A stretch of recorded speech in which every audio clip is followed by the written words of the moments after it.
وبارك وسلم تسليما كثيرا كثيرا. أما بعد، فأعوذ بالله من الشيطان الرجيم. بسم الله الرحمن الرحيم.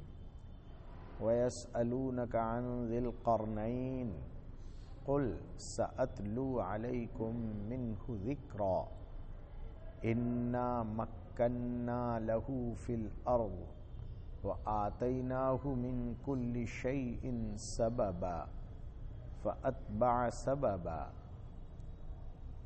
حتى إذا بلغ مغرب الشمس وجدها تغرب في عين حمئة ووجد عندها قوما قلنا يا ذا القرنين إما أن تعذب وإما أن تتخذ فيهم حسنا قال أما من ظلم فسوف نعذبه ثم يرد إلى ربه فيعذبه عذابا نكرا وأما من آمن وعمل صالحا فله جزاء الحسنى وسنقول له من أمرنا يسرا ثم أتبع سببا حتى إذا بلغ مطلع الشمس وجدها تطلع على قوم لم نجعل لهم من دونها سترا كذلك وقد أحطنا بما لديه خبرا ثم أتبع سببا. صدق اللہ العظیم.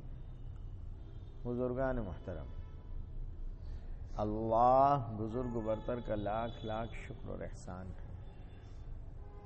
انہوں نے ہمیں اپنے حبیب پاک جناب محمد رسول اللہ صلی اللہ علیہ وسلم اس پوری دنیا کو کھولا ہے. یہ اللہ کا راز ہے انسانوں کے لیے، جو انسانوں پر اللہ کو منکشف کرنا ہے، کھولنا ہے. تو اس کائنات کو اللہ ہی نے بنایا ہے اور اس کے راز اللہ ہی جاننے والے ہیں. اللہ کے علاوہ اس کے راز کوئی نہیں جانتا. لیکن چونکہ یہ دنیا بنائی گئی ہے انسانوں کے لیے، اس لیے وہ راز انسانوں کے سامنے کھولے جاتے ہیں. اس کے دونوں طریقے ہیں. ایک طریقہ یہ ہے کہ خود انسان کو کے دماغ میں بہت سی چیزیں ڈالی جاتی ہیں. جب جب اللہ عز و جل کی طرف سے مقدر ہوتا ہے کسی راز کو منکشف کرنا، تو اللہ تعالیٰ انسان کے دماغ میں ڈالتا ہے. کبھی ایکسیڈنٹل کوئی بات ہو جاتی ہے اور کبھی اللہ دماغ میں ڈال دیتے ہیں. جو لوگ روشنی، انرجی اور کرنٹ ڈھونڈ رہے تھے، انہوں نے یہ تو پتہ لگا لیا تھا کہ چمبک کو لوہے یا تانبے سے رگڑتے چلو تو ایک دم چمک نکلتی ہے. لیکن اس چمک کو کیا کسی چیز میں بھر سکتے ہیں، یہ تو معلوم ہو گیا. لیکن کریں کیسے اس کو، کیسے ڈھونڈیں گے؟ اس پر محنت کر رہے تھے، کر کر کے تھک گئے. آخر میں ایک دن ہوا یہ کہ چمبک کی پلیٹ بنا رکھی تھی جس میں ٹکڑے ٹکڑے چمبک لگا رکھی تھی. رگڑتے تھے تو نکلتی تھی کرنٹ، ایک دم لائٹ سی نکلتی تھی، لیکن بس وہ اتنی دیر کے لیے رگڑ میں نکلتی تھی. جب غصہ آیا تو پوری طاقت سے وہ تار کا گچھا اس پلیٹ پر مارا تو وہ ایک سے ٹکرایا، پھر دوسرے سے ٹکرایا، پھر تیسرے سے ٹکرایا اور مسلسل آگ نکلی اور وہ آگے چلا گیا. بس یہ جو ٹکرانے سے آگ نکلی اور وہ آگے چلا گیا، اس سے ان کا مسئلہ حل ہو گیا. اب انہوں نے اس سے یہ سمجھ لیا کہ یہ چمبک کے ٹکڑے الگ الگ رکھو، دور دور رکھو، گولائی میں رکھو، اور ان تاروں کو اس پر سے گھماؤ جب گھماؤ گے تو مسلسل کرنٹ آئے گا، مسلسل ایک آگ نکلے گی، وہ آگ ان تاروں میں بھر جائے گی۔ یہ کوئی ایسا نہیں تھا کہ دماغ لڑایا ہو، پھینک دیا تھا تھک کر تو نکل پڑا۔ جیسے آپ نے دیکھا ہوگا کہ یہ آنکھ کا آپریشن ہوتا ہے نمبر اتارنے کے لیے، آج کل لیزر سے ہونے لگا ہے، پہلے ہاتھ سے ہوتا تھا۔ اب کیا ہے آپریشن کیا ہے؟ دو لڑکے رشیا کے موٹر سائیکل پر جا رہے تھے، ان کا ایکسیڈنٹ ہوا، وہ لگائے ہوئے تھے چشمہ، اور وہ چشمہ کانچ والا، وہ کانچ ٹوٹ کر آنکھ میں گھس گئے۔ اب ان کا علاج ہوا تو وہ کانچ کے سب ٹکڑے نکالے گئے، زخم ہو گیا تھا، اس زخم کو سکھایا گیا، زخم تو سوکھ گیا لیکن انہیں تیز دکھنے لگا، جس سے معلوم ہوا اب یہ پریشان کہ اب چشمے کی ضرورت نہیں پڑ رہی، یہ کیا ہو گیا؟ کوئی کمال نہیں ہے، کسی ڈاکٹر کی پڑھائی نہیں ہے، اس میں کسی نے کچھ لکھا نہیں ہے، ایک ایکسیڈنٹ ہوا ہے۔ اب اس پر تحقیق ہوئی، ان بچوں کی بار بار جانچ کی گئی جن کا ایکسیڈنٹ ہوا تھا اور آنکھ میں چوٹ آئی تھی، بار بار جانچ کی تو نتیجہ یہ نکلا کہ کسی بھی جگہ اسکن میں اگر زخم ہو جاتا ہے اور وہ زخم جب سوکھتا ہے تو اس جگہ سکڑ جاتی، اور یہ جو کم دکھتا ہے یہ پتلی کے پھیل جانے کی وجہ سے دکھتا ہے، اگر وہ سکڑ جائے گی تو صحیح دکھنے لگے گا۔ تو اس کا آپریشن ہونے لگا، کیا مریض کو لٹا دو اور اس کی آنکھ میں زبردستی زخمی کر دو اس کو، اور پھر اسے سکھاؤ، جب زخم سوکھے گا تو وہ سکڑ جائے گی، دکھنے لگے گا۔ اب کچھ کو تو دکھنے لگا اور کچھ کا چلا گیا، سبھی کچھ چلا گیا، اندھے بھی ہو گئے۔ 22% سکسیس ہوئی تھیریپی، لیکن تھیریپی چل پڑی۔ اب وہ تو اس زمانے میں چلی، پھر آ گیا لیزر۔ اب لیزر سے یہ ہے کہ آپ کو زخم بھی بالکل اتنا ہوگا جتنا کرنا ہے، لمیٹیڈ، انتہائی درجے لمیٹیڈ، اس سے وہ بڑی جلدی سکڑ گیا، کام بھی تھوڑا سا رہ گیا، وقت بھی بہت کم لگا اور بالکل ٹارگیٹڈ کام ہوا، لیکن وہ سکڑ گئی پتلی تو نظر آنے لگا۔ آج وہی چل رہا ہے۔ اب اس کو کوئی کہے کہ ہم نے ترقی کر لی، خاک ترقی کی ہے تم نے؟ ارے ایک ایکسیڈنٹ ہوا تھا جس کا یہ نتیجہ ہوا، ہانڈی پک رہی تھی، اس نے بھاپ نے پلیٹ پھینک دی، دیکھنے والے نے دیکھا کہ ارے بھائی یہ تو طاقت ہے، پھر رکھی، پھر پھینک دی، پھر رکھی تو وہ گھومنے لگی۔ اس نے کہا اس کا مطلب یہ کہ اگر بھاپ کو ایک جگہ سے نکالا جائے تو کام لیا جا سکتا ہے۔ یہ بنیاد ہے جس پر پھر بعد میں ٹرین چلی۔ کوئی پڑھ لکھ کے نہیں چلائی ہیں، ایکسیڈنٹل کیسز ہیں۔ اللہ کو جب رہبری کرنا ہوتی ہے تو ایک طریقہ یہ بھی ہے، اور ایک طریقہ یہ ہے کہ ڈائریکٹ عطا فرماتے ہیں، جیسے انبیاء کرام کو دیا جاتا ہے۔ دنیا گول ہے، یہ مت کہیے کہ ترقی صرف آپ ہی کے زمانے میں ہوئی ہے، یہ آپ کی غلط فہمی ہے۔ آپ چونکہ اپنے زمانے میں ہیں تو آپ یہ سمجھ رہے ہیں کہ ساری ترقیات اسی زمانے میں ہوئی ہیں، لیکن ایسا نہیں ہے۔ لوگ اس سے پہلے بہت کچھ ترقی کر کے مر چکے۔ ملکہ سبا کے زمانے میں جو ڈیم تھا، سد معارب، اس ڈیم کا حال یہ تھا کہ اس کو کھولتے تھے تو زمین کے نیچے سے پانی پہنچتا۔ جو ٹیکنک آپ اب لا رہے ہیں زمین کے نیچے پانی بہانے کی، اور سب سے مشکل اور انتہائی درجے مہنگی ٹیکنک ہے یہ اس زمانے میں ان کے یہاں موجود تھی، جس سے وہ اپنی پوری حکومت کی زمین کو سیراب کرتے تھے، جو ان کے زمانے میں بھی موجود تھی۔ لوگوں نے کیا نقلی چاند نہیں بنا لیے تھے جو کنویں میں دن میں چلے جاتے تھے اور رات میں نکل پڑتے تھے اور پورے شہر کو منور کرتے تھے؟ ایسے نقلی چاند بھی بنائے گئے اسی دنیا میں. آپ ایک بلب بنا کر فخر کر رہے ہیں کہ ہم نے بہت ترقی کر لی, ہائی ماسک اتنے بڑے بڑے لگا دیے. ارے کیا لگا دیے؟ تم سے پہلے جو لوگ تھے وہ بھی ترقی کر چکے ہیں اور عظیم الشان ترقی کر چکے ہیں. تم تو تابع ہو, تم تو تابع ہو. میں ابھی گیا تھا شعیب علیہ السلام کی قوم کے جو مکانات تھے انہیں دیکھنے کے لیے. وہ پہاڑوں میں اندر بنے ہوئے ہیں, پہاڑ کی دیوار ہے, اس دیوار میں اندر کول کول کے مکان بنے.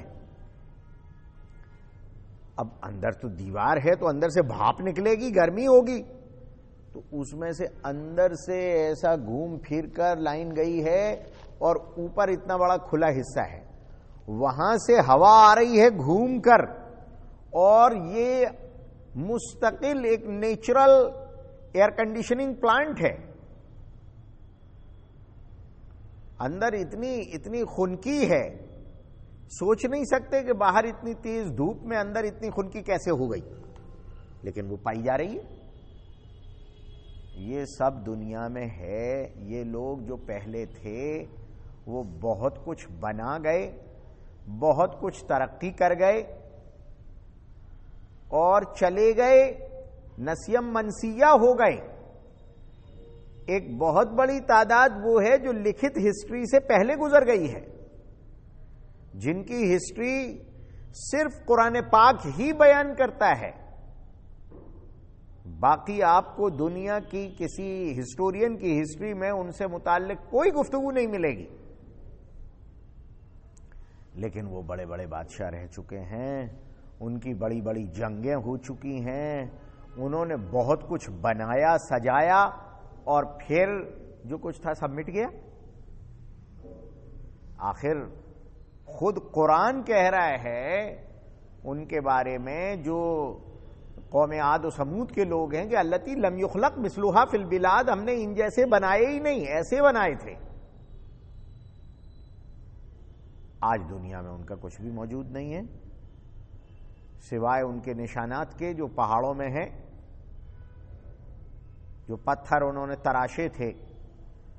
فرعونوں کے زمانے میں یہ 1.5 میٹر موٹے اور لمبے اور چوڑے پتھر جو وہاں وہ اہرام مصر میں لگائے گئے ہیں, جو پیرامڈس ہیں, ان کو دیکھ کر عقل حیران رہ جاتی ہے. کیسے بنائے ہوں گے؟ کون یہ پتھر لے گیا ہوگا اتنی اونچائی پر؟ آپ جو ترقی کر رہے ہیں اس سے پہلے بہت کچھ ہو چکا ہے, دنیا نے بہت کچھ دیکھا ہے, اور پھر سب مٹا دیا گیا. یہ تو گھربولے ہیں, لوگ بناتے ہیں اور پھر مٹا دیے جاتے ہیں. پھر کچھ بنا پھر مٹا دیا گیا. اب یہ آخری زمانہ ہے, جو کچھ تم بنا رہے ہو یہ بھی مٹ جائے گا اور پھر قیامت آ جائے گی. تم خود کہتے ہو کہ جو سائبر وار ہوگی اس میں ہم پھر زمین پر آ جائیں گے, سارا ڈیجیٹل سب ختم ہو جائے گا. یہ جو کچھ تم نے اب ہواؤں میں فضاؤں میں جمع کر رکھا ہے کلاؤڈ, یہ پورا کلاؤڈ ختم ہو گیا تو پھر تم ڈارک ایج میں پہنچ جاؤ گے. تم سے پہلے بھی لوگ اس طرح اندھکار میں پہنچائے جا چکے ہیں, تم بھی پہنچائے جاؤ گے قیامت سے پہلے. قرآن پاک ان سب سے پردے اٹھاتا ہے. قرآن کہہ رہا ہے کہ یہ یہود نے انہیں سمجھا دیا تو یہ سوال کر رہے ہیں تم سے کہ ذوالقرنین کون تھا. قرآن کہہ رہے ہیں ہم بتا دیتے ہیں ذوالقرنین کون تھا. جتنا تم سمجھ پاؤ گے اتنا تو ہم بتا ہی دیتے ہیں, جو تمہاری سمجھ سے باہر ہے وہاں تک جاؤ بھی مت. ذوالقرنین ایک بادشاہ تھا, اور اسے ذوالقرنین کہا اس لیے گیا ہے کہ وہ دنیا کے دونوں کناروں پر گیا ہے, مشرقی کنارے پر بھی مغربی کنارے پر بھی اور تیسرے کنارے پر بھی پہنچا ہے. یہ قرآن یہ نہیں بتا رہا کہ وہ تیسرا کنارہ شمالی تھا جنوبی تھا کون سا تھا, لیکن بہرحال وہ دنیا کے کناروں تک پہنچا ہے جس سے آگے کوئی نہیں جا سکتا. ذوالقرنین وہاں تک پہنچا. اور قرآن یہ کہہ رہا ہے کہ اللہ نے اس کے لیے اسے اسباب دے رکھے تھے. جب قرآن کہہ رہا ہے کہ اسباب دے رکھے تھے تو آپ یہ تو نہیں کہہ سکتے کہ وہ پیدل گیا ہوگا, اس گاڑیاں تو ہم نے ایجاد کی ہیں, سواریاں تو ہم نے ایجاد کی ہیں, راکٹ اور ہوائی جہاز تو ہماری ایجاد ہیں. اس زمانے میں کیا رکھا تھا؟ سب اندھکار تھا. جب اندھکار تھا, کچھ تھا ہی نہیں, تو پھر وہ کائے سے گیا ہوگا؟ کتنی دور تک گیا ہوگا؟ قرآن نے فرعون جیسوں کے لیے جو اپنی حکومت پر فخر کرتے تھے وہاں تو یہ سنا دیا کہ اس نے حامان کو بلایا تھا اور کہا تھا کہ ذرا ایک زینہ بنا, اونچا سا ایک دیوار بنا, اس میں زینہ لگا, تو میں آسمان پہ جھانک کے اور موسیٰ کے خدا کو دیکھنا چاہتا ہوں. اطلع الی الہ موسیٰ, میں چاہتا ہوں کہ موسیٰ کے خدا کو ذرا جھانک کے دیکھ کے آؤں آسمان میں. وَإِنِّي لَأَظُنُّهُ کاذبین من الکاذبین, میں تو اسے جھوٹا سمجھتا ہوں, لیکن یہ کہہ رہا ہے کہ میرا اللہ ہے, تو میں ذرا آسمانوں میں جھانک کے دیکھتا ہوں کہ اللہ کہاں ہے. لے, اتنی اونچی دیوار بنے گی جو آسمان تک پہنچ جائے, اور یہ بنا لیں گے. ان کے کاریگر اتنے عمر کے ہیں کہ وہاں تک پہنچ جائیں گے. تو ایسے بے وقوفوں کی داستانیں بھی سنائی ہیں جن میں بس کچھ بھی نہیں تھا, اور کچھ ایسوں کی بھی سنا رہا ہے قرآن جن کو خود قرآن کہہ رہا ہے کہ ہم نے اسباب فراہم کیے تھے. اب یہ بادشاہ ہے کب کا, اس سلسلے میں قرآن تو بتا نہیں رہا ہے. اب لوگ لگے ہیں ڈھونڈنے کے لیے کہ یہ بادشاہ کب کا ہے. کچھ نے تو کہہ دیا کہ یہی اسکندر رومی ہے جس نے اسکندریہ بھی بسایا تھا. کچھ تو ادھر چلے گئے, اور کچھ نے کہا کہ نہیں, یہ دوسرا ایک اور ذوالقرنین ہے, اس نے پوری دنیا پر بادشاہت کی ہے. جب احادیث کو غور سے دیکھا تو معلوم ہوا کہ یہ ابراہیم علیہ السلام کے آس پاس کے زمانے کا کہیں کا ہے, اور ہے بہت بڑا بادشاہ. اللہ عز و جل نے اس کو اتنے اسباب عطا فرمائے تھے کہ دنیا کے کونوں کونوں تک یہ پہنچ گیا. اللہ عز و جل نے جب دنیا بنائی ہے تو دکھائیں گے تو صحیح. کچھ لوگوں کو اسباب سے دکھائیں گے, ہوائی جہاز سے جاؤ, ہیلی کاپٹر سے جاؤ, راکٹ سے جاؤ, سیٹلائٹ سے فوٹو لے کر آؤ, کہاں تک جا پا رہے ہو. جہاں اندھکار ہو جاتا ہے وہاں بیٹھ کے رہ جاتے ہیں, برف ہی برف جمی ہے, جو جائے گا جم جائے گا, تو اس سے آگے تو جانے سے رہے. ہے کیا ادھر؟ قرآن کہہ رہا ہے ہم نے ایک کو یہ طاقت دی تھی کہ وہ دیکھ کر آئے. یہ ایک ایک کو اللہ تعالیٰ چنتے ہیں. ذوالقرنین کو چنا تھا دنیا کے کونے دکھانے کے لیے, اور حضور اکرم صلی اللہ علیہ وسلم کا انتخاب کیا جنت جہنم کے کونے کونے دکھانے کے لیے. ایک ایک کو وہ منتخب فرما لیتے ہیں. موسیٰ علیہ السلام کا انتخاب کیا, پورٹل کھلتا ہے, کہاں سے کہاں پہنچ جاتے ہیں نئی دنیایں دکھانے کے لیے جو دوسرے لوگوں سے مخفی ہیں, لیکن کچھ کو دکھائی گئی. سلیمان علیہ السلام کا انتخاب کیا تھا ہواؤں پر کنٹرول کرنے کے لیے, سارے جانوروں پر کنٹرول کرنے کے لیے. الگ الگ انتخابات اللہ عز و جل فرماتے ہیں, لیکن کرتے ہیں ایک ایک کا انتخاب. انسانیت پوری یہ نہیں کہہ سکتی کہ خدایا تیری کائنات کو ہم نے نہیں دیکھا. نہیں, دکھایا ہے, اور دنیا مٹنے سے پہلے دکھا دیا ہے.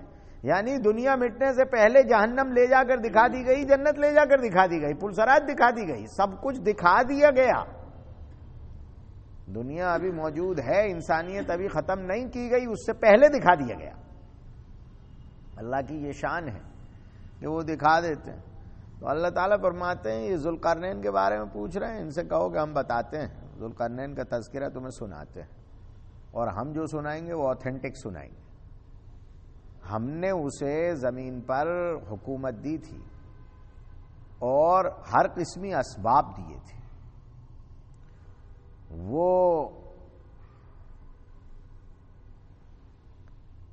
پھر ان اسباب کے ساتھ اس نے پوری دنیا فتح بھی کی, اور وہ پھر چلا تو جہاں سورج ڈوبتا ہے, یعنی مغرب میں، بالکل آخری کنارے، آخری پوائنٹ، وہاں پہنچ گیا. تو دور سے تو سمندر میں دیکھنے میں ایسا لگتا ہے جیسے سورج سمندر میں ڈوب رہا ہے، لیکن جب وہ چلا گیا آخری کنارے، جہاں تک تم نہیں جا پا رہے ہو، آج تک نہیں جا پا رہے ہو، وہ اس کنارے تک پہنچا. وجدہا تغرب فی عین حمیئۃ، اس نے دیکھا کہ وہ تو ایک کیچڑ والی، دلدل والی، دلدل والے چشمے میں ڈوب رہا ہے. وہ دلدل ہی دلدل ہے، وہاں نہ سواری چل سکتی، پانی پہ تو چل لیتے ہو، دلدل پر نہیں چل سکتے. اصل میں کیچڑ اور دلدل میں تھوڑا سا فرق ہوتا ہے. کیچڑ میں گندگی بھی مل جاتی ہے، لیکن اس کے مقابلے میں جو دلدل ہے اس میں صرف مٹی اور پانی کا آمیزہ ہوتا ہے، لیکن وہ گلایا ہوتا ہے، بہت گہرائی تک ہوتا ہے. وہ کہاں تک جائیں گے آپ؟ چلے جائیے، ڈھونڈتے ہی چلے جائیے، ملے گا نہیں آپ کو آخری کنارہ. یہ سب سے خطرناک ہوتا ہے، اس لیے کہ اس میں دنیا کی کوئی سواری نہیں چل پاتی، پنڈبیاں بھی کیچڑ میں نہیں چلتی. تو کہا کہ یہ سورج ڈوب رہا تھا کہاں کا، دور سے دیکھنے میں لگ رہا تھا کہ وہ چشمہ بہہ رہا ہے، ابل رہا ہے، اور وہاں اتنی سب دلدل ہے، ایسا لگ رہا تھا کہ وہ دلدل میں اندر جا رہا ہے. اس سے آگے تو دنیا ہے ہی نہیں، آخری کونا ہے جو ہمیں نظر آنے والا ہے. وجد عندہا قوما، اور وہاں بھی لوگ آباد ہیں، وہاں بھی بالکل اس آخری پول پر بھی لوگ آباد ہیں. ہم نے ذوالقرنین سے کہا کہ دیکھو یہ سب کفر پر ہیں، چاہو انہیں قتل کر دو اور چاہو تو انہیں سمجھا دو، انہیں اللہ کا نام سمجھاؤ، اللہ کا پیام سمجھاؤ، انہیں انسانیت کی تعلیم دو، ان کے ساتھ بھلا سلوک کرو، تمہارا اختیار ہے. کفر کر رہے ہیں اس لیے مستحق سزا تو ہیں، لیکن اگر تم چاہو تو انہیں سمجھا دو، ان کے ساتھ حسن سلوک کرو، اور چاہو تو انہیں سزا دو. بادشاہ دو ہی طریقے اختیار کرتے ہیں. جو ظالم بادشاہ ہوتے ہیں وہ تو سب کو مارتے جاتے ہیں، لیکن جو انسانیت نواز بادشاہ ہیں وہ مارتے نہیں ہیں، وہ ان کی جہالت کو ختم کرتے ہیں.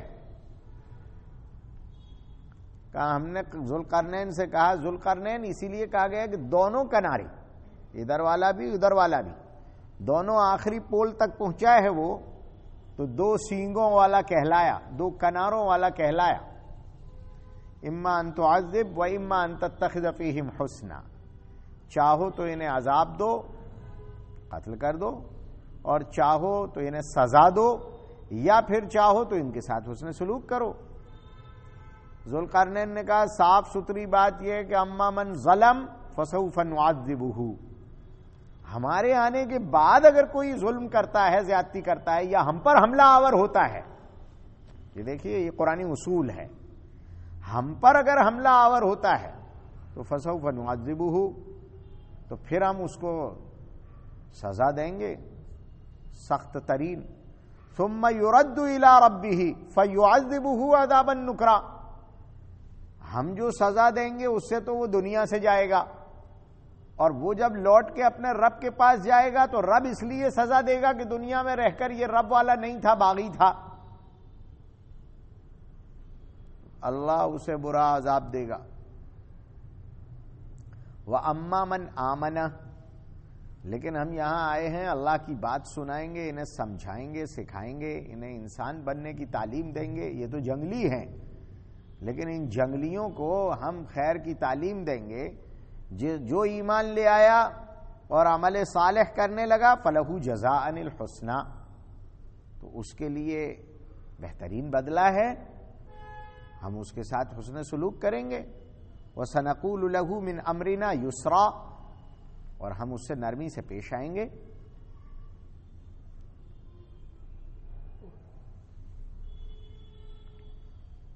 ثُمَّ أَتْبَعَ سَبَبًا، پھر دوسرا راستہ لیا. حَتَّى إِذَا بَلَغَ مَطْلِعَ الشَّمْسِ، سورج جہاں سے نکلتا ہے مشرق میں، بالکل اس کا آخری کنارہ جس کے آگے کوئی مملکت کوئی ملک نہیں ہے، وہاں پہنچ گیا. وَجَدَهَا تَطْلُعُ عَلَى قَوْمٍ لَمْ نَجْعَلْ لَهُم مِّن دُونِهَا سِتْرًا، وہاں ایسی قوم کو پایا جس پر سورج کی شعاعیں ڈائریکٹ پہنچتی ہیں، سیدھی بلا واسطہ.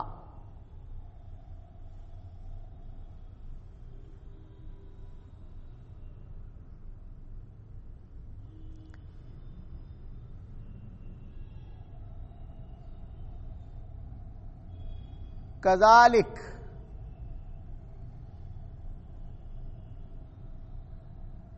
کذالک جیسا اوپر ہوا تھا کہ ہم نے اوپر والی قوم کے بارے میں اس سے کہا تھا کہ چاہو تو ان سب کو قتل کر دو ان کے ظلم اور نافرمانی کی وجہ سے، اور چاہو تو انہیں ایک موقع دے دو. جو بات وہاں تھی وہی یہاں کی گئی. قرآن یہاں پورا بیان نہیں کر رہا ہے، صرف اتنا کہہ کر گزر گیا کذالک، جو اوپر ہوا تھا وہی یہاں بھی ہوا. وَقَدْ أَحَطْنَا بِمَا لَدَيْهِ خُبْرًا، جو کچھ وہاں ہوا اس کی خبر ہمیں ہے، ہماری خبر کے دائرے سے باہر نہیں ہے. ثُمَّ أَتْبَعَ سَبَبًا، پھر وہ چل دیا. حَتَّى إِذَا بَلَغَ بَيْنَ السَّدَّيْنِ، وہ دو پہاڑوں کے بیچ میں پہنچا یا دو دیواروں کے بیچ میں پہنچا، دو ڈیم کے بیچ میں پہنچا، دو پہاڑوں کے درمیان جو دو دیواریں تھیں ان کے بیچ میں پہنچا. وجد من دونہما قوما لا یکادون یفقہون قولا،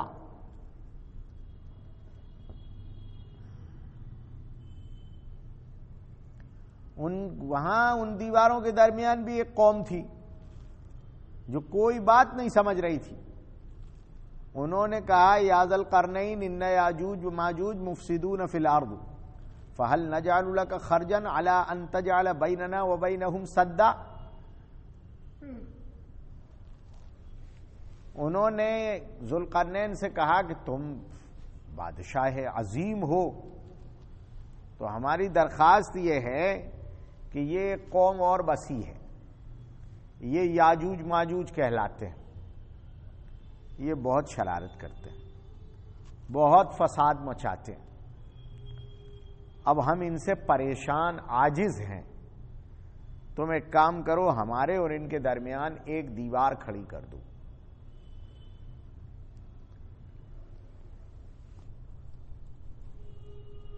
قال ما مکنی فیہ ربی خیر،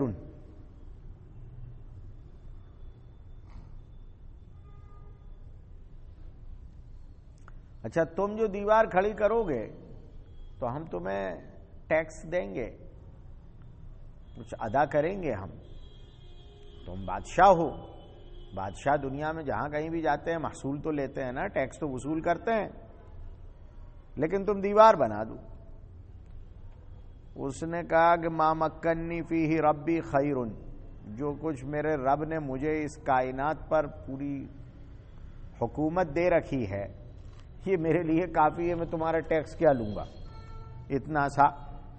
فَأَعِینُونِی بِقُوَّةٍ، ہاں تم لوگ ہمارا ساتھ دو، مزدوری کرو.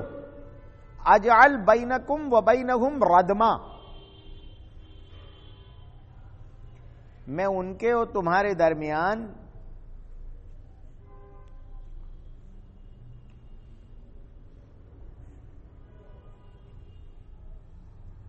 ایک آڑ بنا دوں گا، موٹی دیوار بنا دوں گا. آئرن ڈوم چلتا ہے، وہ آئرن وال بنائی تھی، ایک موٹی دیوار بنا دوں، لیکن تم میرے لیے لے کر آؤ آتونی زبر الحدید، مجھے لوہے کی سلیٹیں لا کر دو موٹی موٹی۔ اب اس زمانے میں، آج تو تم خنج پدارتھوں پر بہت زیادہ قدرت رکھتے ہو اور تمہیں سب پتا ہے کہ کہاں کہاں کھدانوں سے لوہا نکل رہا ہے، کہاں کہاں سے نکال رہے ہو، اور پھر اس کو کیسے گلاتے ہو اور کیسے اس کی شیٹس بناتے ہو۔ اب تو الیکٹرک آ گئی ہے، تم 40,000 50,000 60,000 واٹ کی گرمی دیتے ہو اور کیسے اسے پگھلا کے بالکل پانی بنا دیتے ہو اور پارچے بنا لیتے ہو، کٹنگ بھی اسی سے، لیزر سے کٹنگ کر لیتے ہو، یہ سب تم کر لیتے ہو۔ لیکن آپ دیکھیے کس زمانے میں بات ہو رہی ہے، اور اس وقت میں قرآن کہہ رہا ہے اس نے کہا تھا اس قوم سے دیوار بنانا ہے، دیوار، اس کے لیے لوہے کے پارچے لے کر آؤ، لوہے کے ورق، زبور، زبر، صفحات، پلیٹیں، سلیٹیں لے کر آؤ، آتونی زبر الحدید، بڑے بڑے ٹکڑے، پیسز۔ اب بنانے لگے ہیں لوگ، اب وہ اتنے پتلے پتلے وہ سیمنٹ کے، یہ جو اب وہ گجراتی والے لے آئے باؤنڈری کی دیواریں بنا رہے ہیں، اب تو کمروں کی بھی بنانے لگے ہیں، ان سے وہ ایسی سلیٹیں لگا دیتے ہیں، ان کے بیچ ان کو پھنسا دیتے ہیں اور ان سے بنا لیتے ہیں۔ لیکن یہ فارمولہ کب آزمایا جا رہا ہے؟ دیکھیے یہ طریقہ کون سے دور میں، جو لکھت ہسٹری سے پہلے کا ہے، اس میں وہ کہہ رہا ہے کہ میرے لیے لوہے کی سلیٹیں لے کر آؤ، حتی اذا ساوا بین الصدفین، جب برابر کر دیا دونوں پھاٹکوں تک، پہاڑ کی دونوں جو کنارے تھے ان تک پورا لگا دیا، قال انفخوا، کعب سے دھونکو، جب وہ خوب تپ گیا وہ لوہا، قال آتونی افرغ علیہ قطرا، اب تانبا لاؤ، میں اس میں پگھلا ہوا تانبا ڈالوں گا۔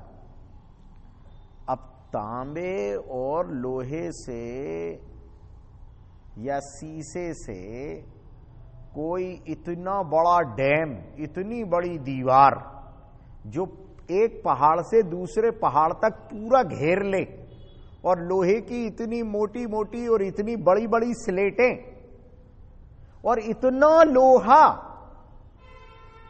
اور پھر اسے گرم کیا جا رہا ہے، اور گرم کرنے کے لیے بھی عجیب لفظ استعمال کیا جا رہا ہے، انفخو، دھونکو،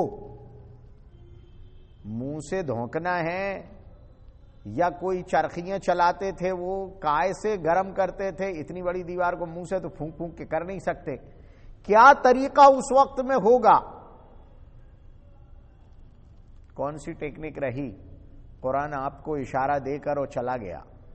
اب آپ سر مارو اور ڈھونڈو، اور یہ یاد رکھو کہ قرآن جھٹلانے کے لیے نہیں آیا ہے، دنیا ختم ہونے سے پہلے پہلے تم ایسی دیوار بنا سکو گے تاکہ قرآن کی سچائی سامنے آ جائے۔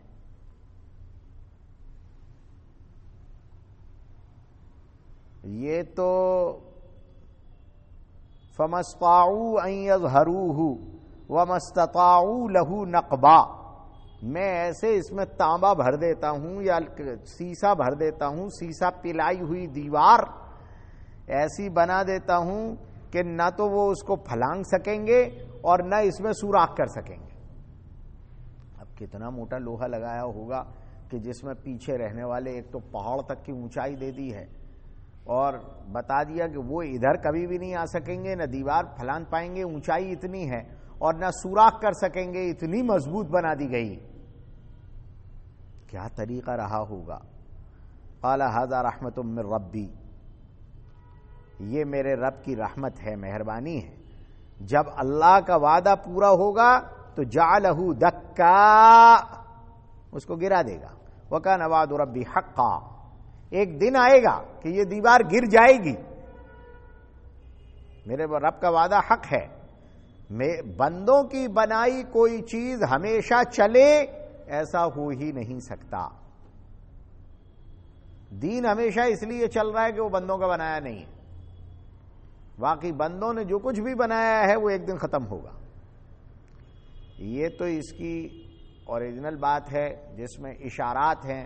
آج کی آدھونک دنیا بھی ابھی تک اس کو سمجھنے سے قاصر ہے. اب اس پر جو ماڈرن لوگ کیا کیا باتیں کر رہے ہیں اس پر انشاءاللہ تعالی اگلے ہفتے بات کریں گے.